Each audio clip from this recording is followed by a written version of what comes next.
Mm. The Wire.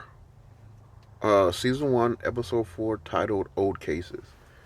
Um, Pretty simplistic a name, meaning it's not overly complex, nothing I have to look up. It's just they are following leads in order to create more leads. No, is that wrong?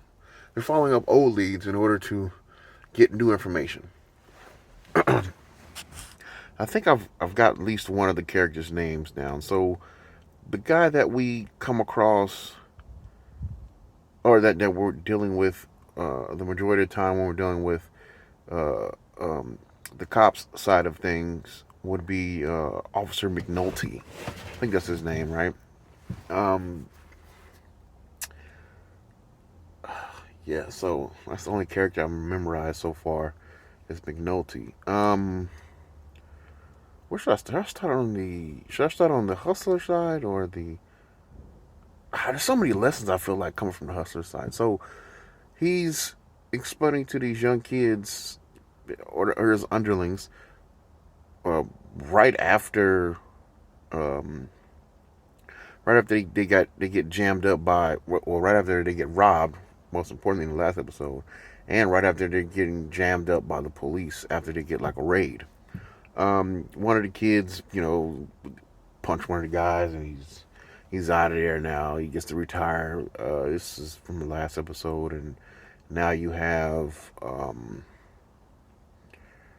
this particular episode. They're trying to pinch some people uh, who are who are seeing some charges, and they're going to be going away for like 5 years or something like that. Trying to get the maximum time to scare them, but that doesn't work. Stone cold. One kid is put in a group home type situation, juvenile detention, and he decides I don't want to be here, so he leaves. Okay, he got that. It's a Subaru passing by.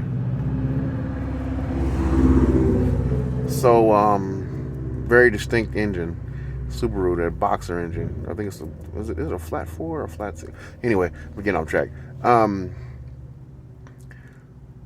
so yeah, he decides to leave there, so he walks back to the block, and he's sitting there he's sitting there having a conversation with him, the older character, sitting there having a conversation with these kids about murder and doing time in jail and things of that nature, and he kind of like, you know, he's not too proud of what he did. I don't think he's acknowledging that he did commit the crime, but he's not proud of it. That's the best way I can explain it.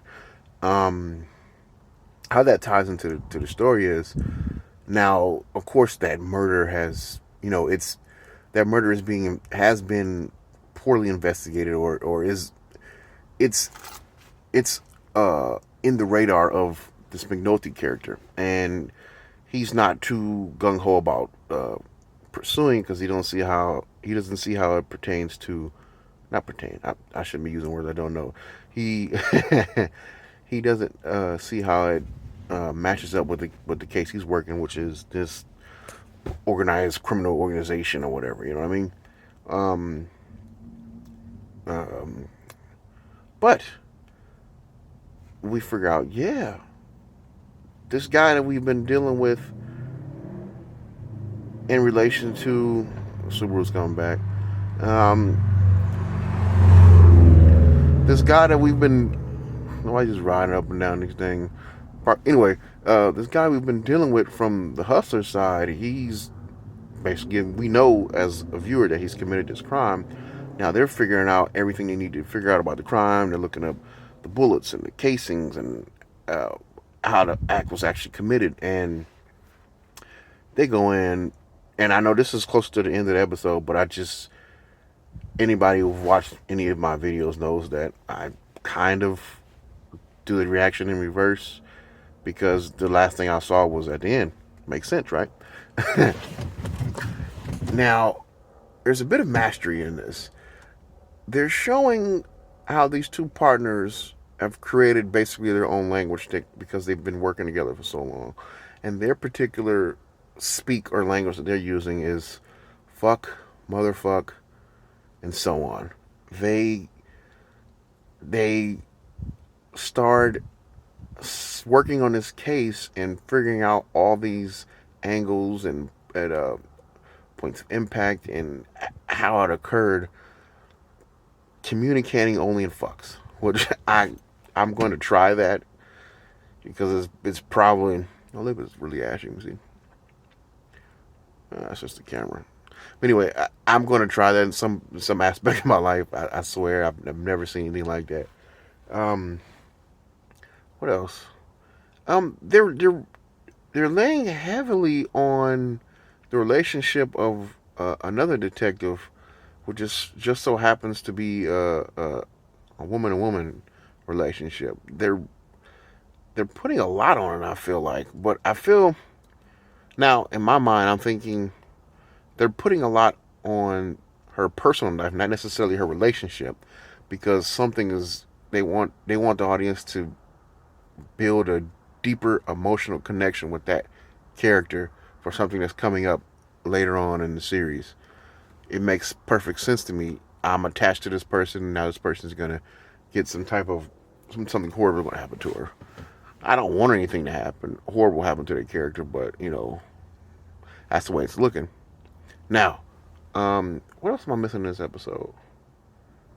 Um, boy, I made the mistake of like watching the majority of it and then having like 20 more minutes left of it and then trying to watch it, and now I'm trying to gather all my thoughts together. So that's the only reason I would be all over the place. I am all over the place with this. Um, is there anything setting up for the next episode? Oh yeah, they on the cop side, they've figured out a way to get what they've wanted. So they're trying to get like concrete, solid evidence on these guys of what they're doing and how they're doing it. But of course, these guys have their stuff together, and it's going to be very complicated and challenging to do such a thing and do the thing that they want to do. So they figured out some way to get that by exhausting all their options, basically like working to fail, and uh, uh, that's going to give them the option to pursue this pager stuff. Now, this is an older show. In the intro, just show its age. But these guys are even taking it a step back and only using pagers as their major form of as their form of communication. Even though cell phones do exist, but it's those old school Nokia things that you can pull the antenna out and has press buttons on it and stuff like that. I mean, this is, hey, okay, this is really old technology, but at the time it probably was high tech. But the technology, that's another story. But anyway, so we've got that going on. They're setting themselves up. The cops are setting us up for something great. We're not seeing too much. I didn't see too much as it concerns to the hustler side. I mean, they're trying to get payback for the robbery. That's pretty much it. I mean, you're not seeing any moves or any of that, anything that's, I guess, uh, can be considered as. You're not getting too much of a look into their world. That's the best way I could put it. But the characters are still fairly interesting. Seems like this guy's went down there. He's had his situation, and he's went down there. He got off the murder charge, and basically he's got two bodies. Two bodies are credited to him inside this series, and he's spending most of his time down there teaching these younger cats about the game. Basically, I mean, it's messed up, but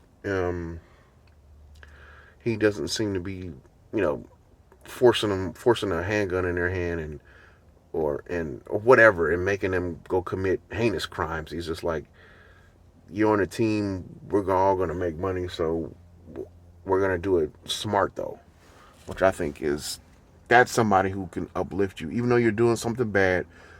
He's still uplifting you, not pushing you towards a life of incarceration or an early death, because that's already going to come living in that area. Okay?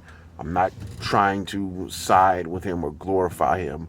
And for the most part, I'm not trying to side or glorify the police side, because in this episode we're starting to see more and more of the corruption that takes place in the police force. And like I said in the last video, just just to look at the human side of it.